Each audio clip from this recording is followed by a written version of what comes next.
This is the PL-89 calendar for Shabbat. It's after Shabbat, but it's for the day of Shabbat, 5 Tishrei, 5786, and which is Saturday, September 27th, 2025. The PL-89 Gematriatic Quantum Thought Calendar.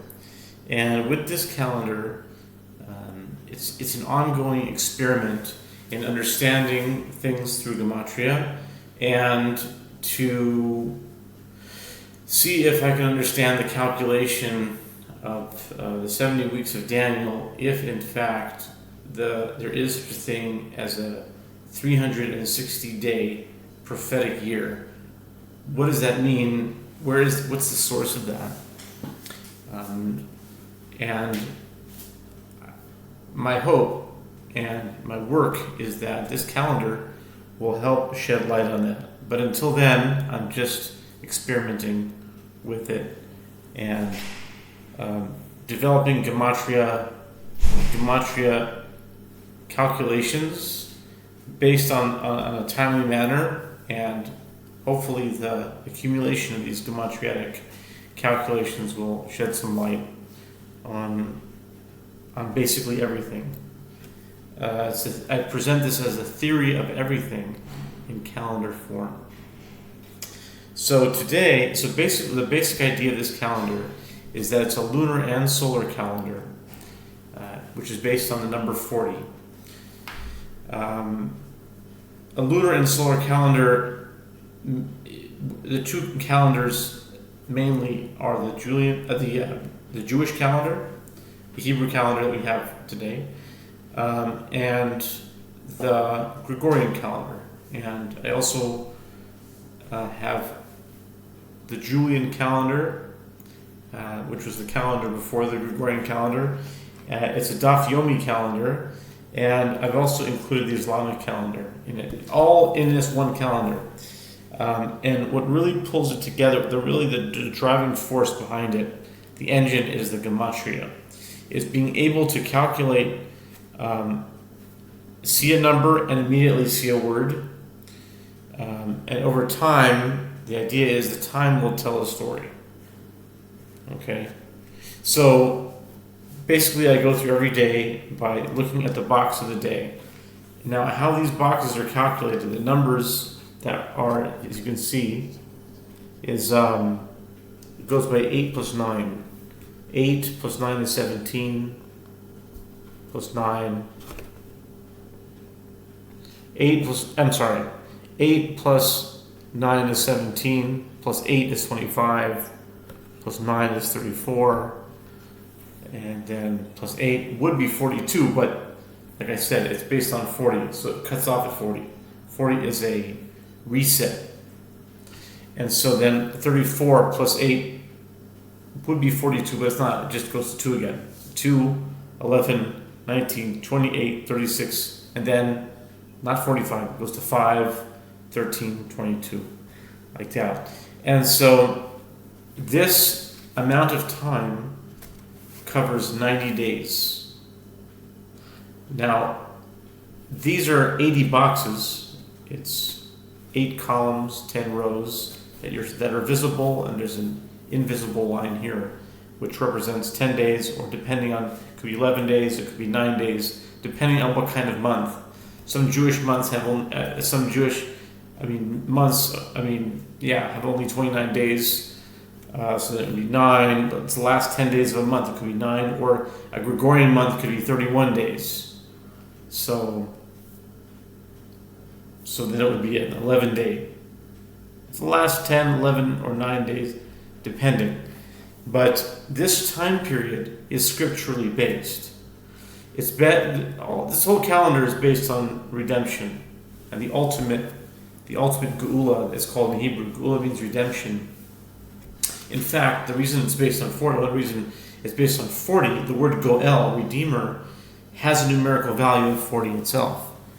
Gimel is 3, Vav is 6, Aleph is 1, and Lamed is 30. So 30 plus 3 plus 6 plus 1. 30 plus 3 plus 6 plus 1 is 40, right? So Goel is 40, and it just so happened that this is based on 40, but I didn't know that when I made this. What's really interesting is that the same pattern of this calendar, the same like Cartesian the same X and Y, the same rows and columns can be applied to the 72 letter name of God. Of course, because 8 times 9, this is 8 times 10, but you can just go to the 9th row and you'll have the same format. And I also didn't know this at the time, but these 72 names of God are derived from passages. It's a passage, there are verses, each that has 72 letters. And it has to do with the redemption, again, the redemption of the children of Israel that were. It was before the splitting of the sea, and it talks about the angel of the Lord and the pillar of cloud and God bringing the children of Israel out of slavery, basically freeing them, like the quantum leap, which is and this represents the quantum leap of everything, quantum leap of information, quantum leap of belief, quantum leap of, and so it's interesting that this calendar, unbeknownst to me at the time, matches up with the 72 letter names of God. Same format. So the 72 letter names of God are counted in a calendrical, if that's a word, calendrical fashion. It's in a calendar kind of way. One name per day, which represents 72 days. Okay? But what is 72 times 5? 72 times 5 is 360, which would make a 360-day year, which I was asking about earlier. Does a 360-day year exist? Well, I'm trying to find out. So this past year, the first day of Rosh Hashanah of 5785, which was, I think it was Thursday, October 3rd, the first day of Rosh Hashanah, I started here as a 72 letter, and 72 names, 72 days went into, after Rosh Hashanah in 2024, and then 72 days, which is 2.5 months or so, it landed like 2 weeks before Hanukkah time.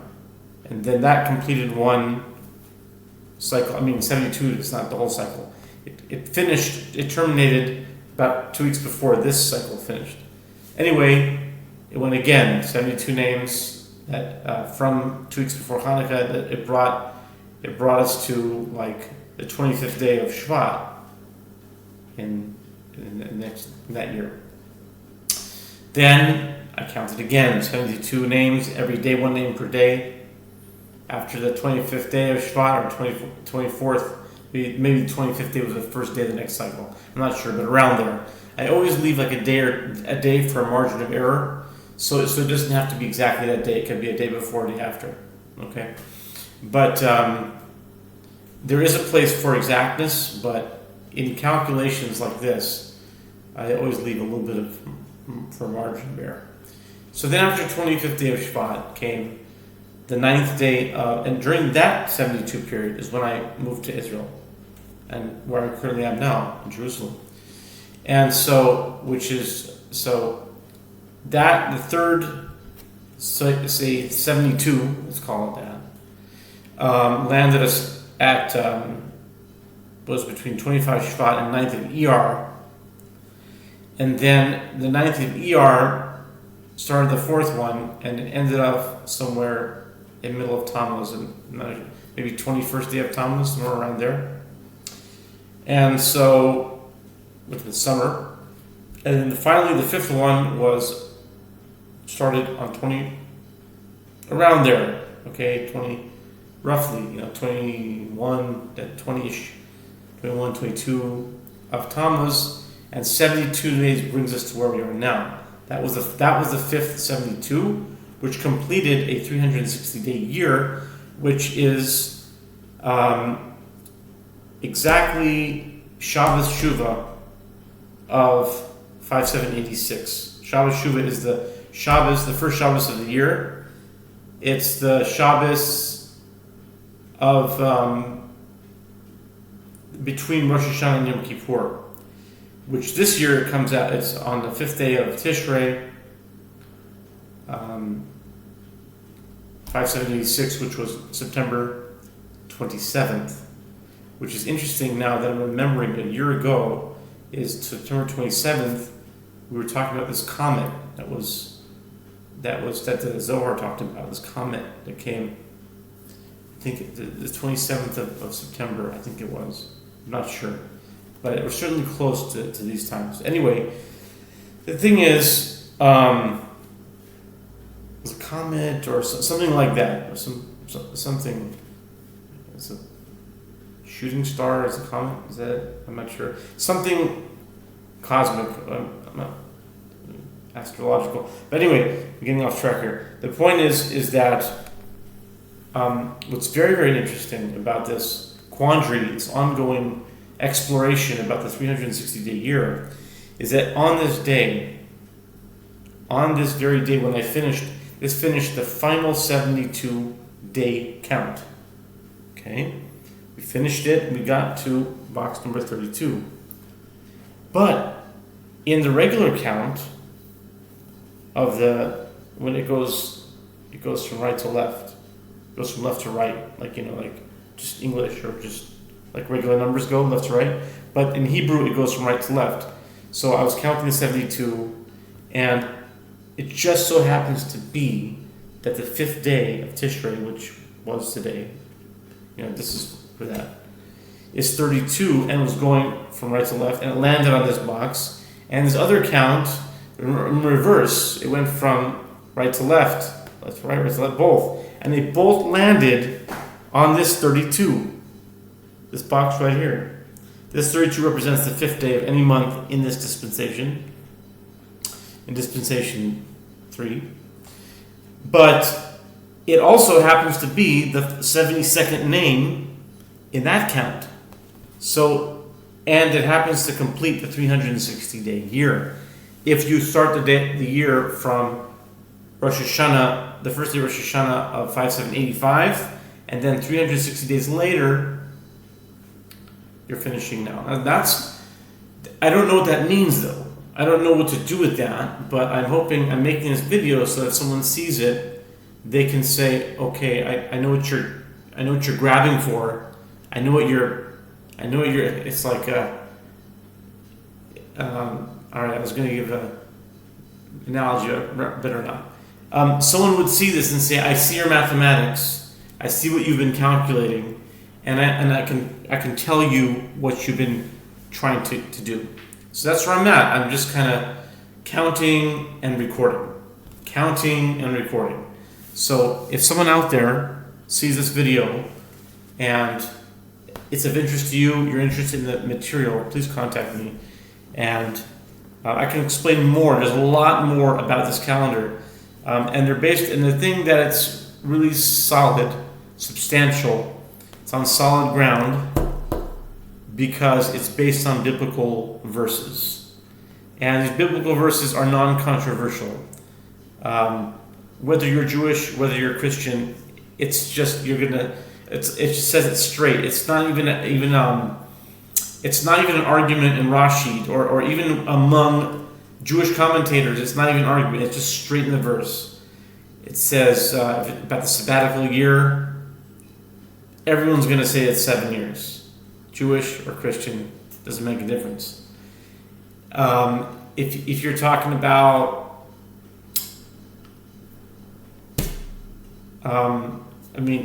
Moses, how long was Moses hid for? Whether you're Jewish or whether you're Christian, doesn't make a difference. You're going to say it has to be 3 months. The verse says 3 months, and that's it. It's just straight. I base it on the most non-controversial passage that everyone agrees on. So it's based on solid ground. But anyway, getting back to the calculation here, on the Hebrew calendar, 5 Tishrei comes out in box 32 in the dispensation on this calendar. Okay.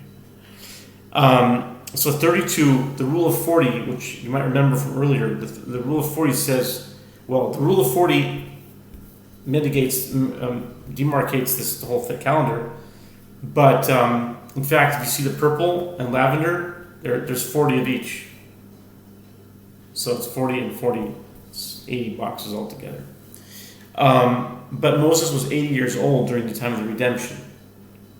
And it says that, and tradition is that, now, sometimes I'll include traditions, and you don't have to agree to it, but it says that Moses was 40 years old. This tradition says that when he struck the Egyptian.